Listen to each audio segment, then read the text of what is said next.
ये जो पूरी सरफेस है ये इवन होती है। अब आप देखोगे कि ये जो सरफेस है ये बाहर आ गई है मॉइस्चर और एयर की वजह से।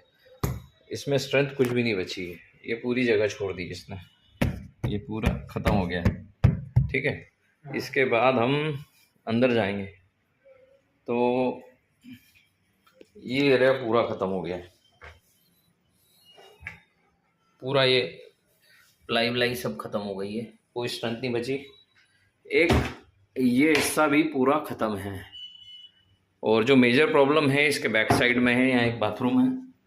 और हम इधर अगर आते हैं, जो मेन हमारा दीमक का इशू जहाँ चल रहा है, ये पूरी वुडन वॉल है, ये पूरी ख़त्म कर दी उसने अंदर से।